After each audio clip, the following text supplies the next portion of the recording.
Mga igsoon, mga anak sa Diyos.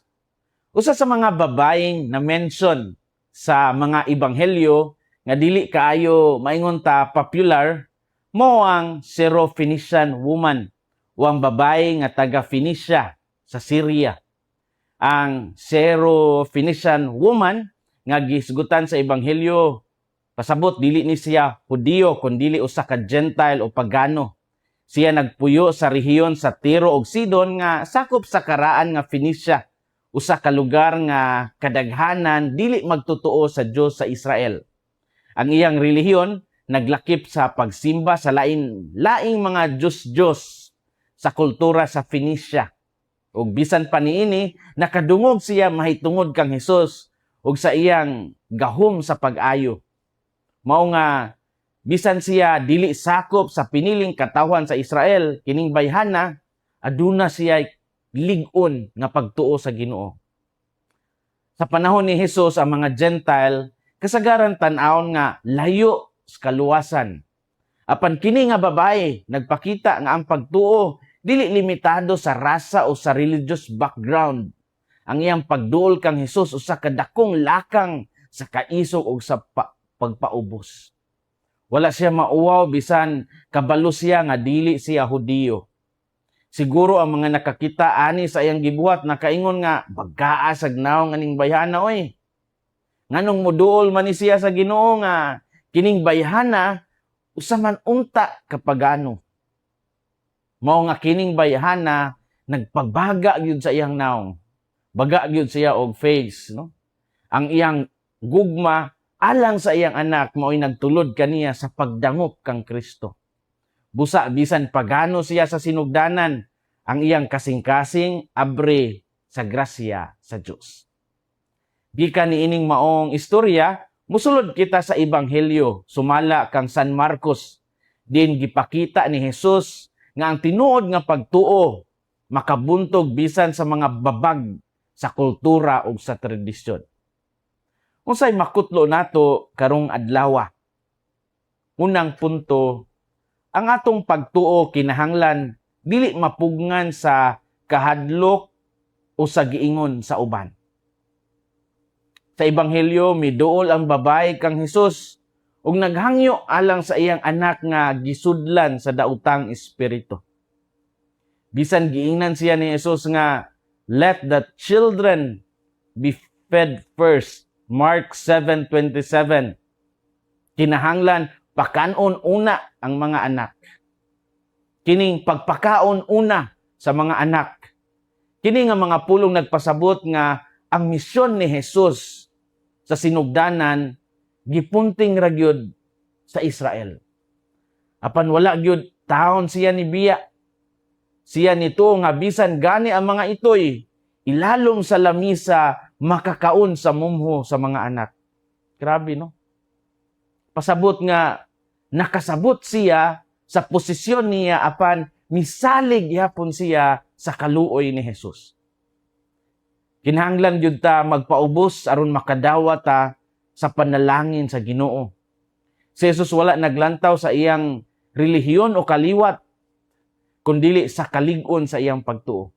Nakita ni Hesus ang tinuod nga pagtuo bisan sa usa ka Gentile, bisan sa usa ka Syrophoenician woman.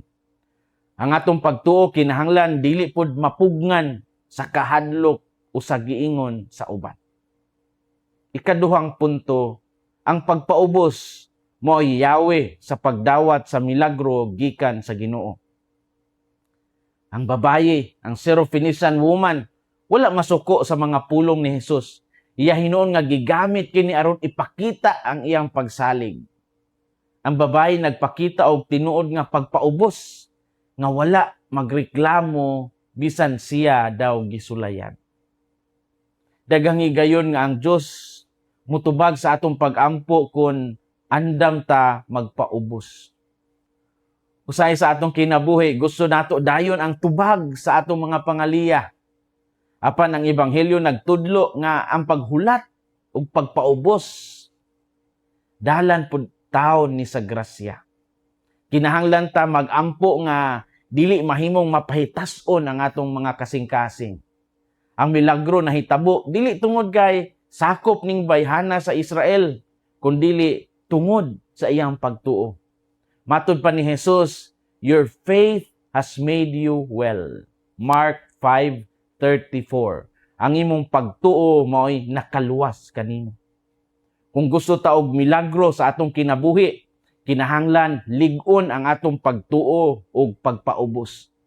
Busa ang ikaduhang punto, nag-awhag nato nga mahimong sama sa Syrophoenician woman, mapaubsanon, mapadayunon o masaligon. Ang pagpaubos mo yawi sa pagdawat sa milagro gikan sa Ginoo. Story time. Sa Biblia, ang pulo nga iro adunay lain-laing kahulugan og simbolo. Sa karaan nga panahon, ang iro kasagaran dili sama sa atong pagtan-aw karon nga mo'y pinalangga nga binuhi o kining gitawag natog pet. Sa kultura sa mga Hudiyo, ang iro usahay simbolo sa mga Gentiles o sa mga tawo nga giisip nga layo sa pinili o sa balaang katawhan. Apan adunay mga higayon usab nga gigamit ang iro isip hulagway sa pagkamatinud-anon ug pagkamapailobon. Diha sa istorya ni Lazaro o sa dato nga tawo, ang mga iro mao ang mutilap sa samad ni Lazaro. Nagpakita sa kaluoy nga wala gihatag sa tao. Sa ebanghelyo karon ang paghisgot sa iro ilalom sa lamisa nga makakaon usab sa mga mumho nga gikan sa mga anak.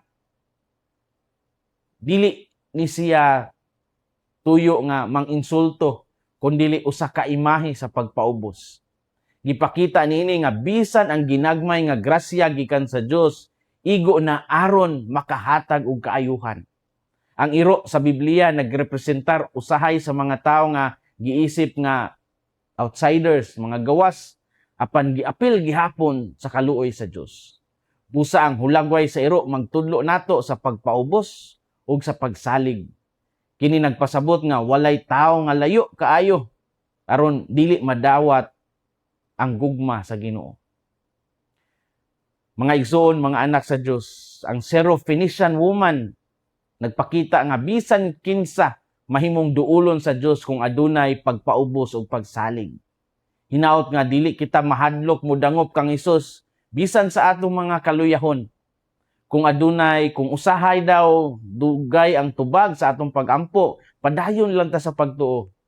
Ang Dios nakadungog sa atong mga pangaliyo po. Hinaot nga ang kasing-kasing ni Kristo maghari sa atong mga kasing-kasing.